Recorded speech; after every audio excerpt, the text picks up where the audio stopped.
मु पंडित श्री कृष्णचंद्र मिश्र retired Sanskrit teacher.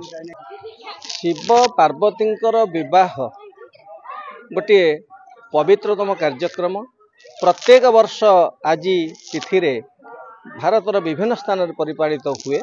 विशेषकर जाजपुर त्रिलोचनेश्वर महादेव जेहेतु जन प्रसिद्ध महादेव ए स्थान में जाजपुर पूर्वतन प्रसिद्ध व्यक्तित्व माने ए कार्यक्रम आरंभ कर जाइथिले।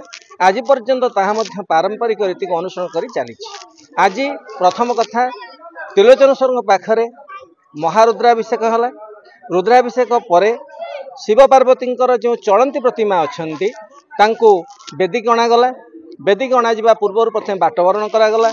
बाटवरण कर सारा प्रथम वर्ण तापर द्वितीय वर्ण तापर विवाह जहाँ रीतिनीति अच्छी से वैदिक रीतिनीति अनुसार शिव विवाह कार्यक्रम संपादित होइछि।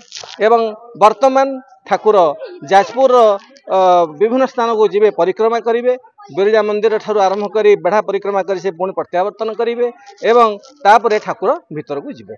एवं ये जो शिव पार्वती विवाह विशेषत्व है जदि कौन कन्या बा पुरुषंकर विवाह कार्य हो पारु नथिबो ताले मानसिक रखी समस्ते शिव पार्वती विवाह करती।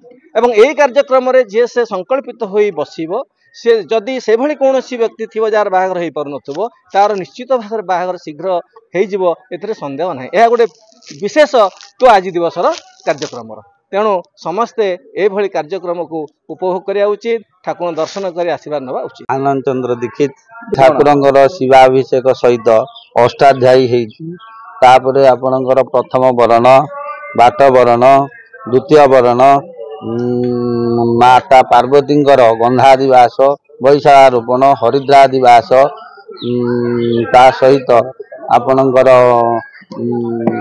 महा अभिषेक नानादि पूजा षोडश उपचार पूजा शैव क्षेत्र नाम मंदिर पूजक हिसाब से मु देखि आसुची आमर पूर्व पुरुष माने करुले आबे आमे भी से जड़ित अच्छु।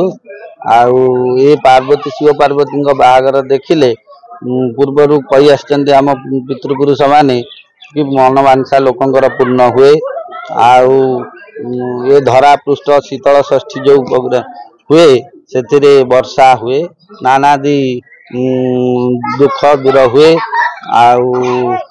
जजमान मनस्कामना भी पूर्ण होकर विमान आमर बिरजा आगुरी जाऊला जममा सात भौणी पाखक एवं आते दूर को जाई होनी। बिरजा चतुर्पार्श्व भ्रमण कर पुनर्बार फेर मंदिर पाखक आसु।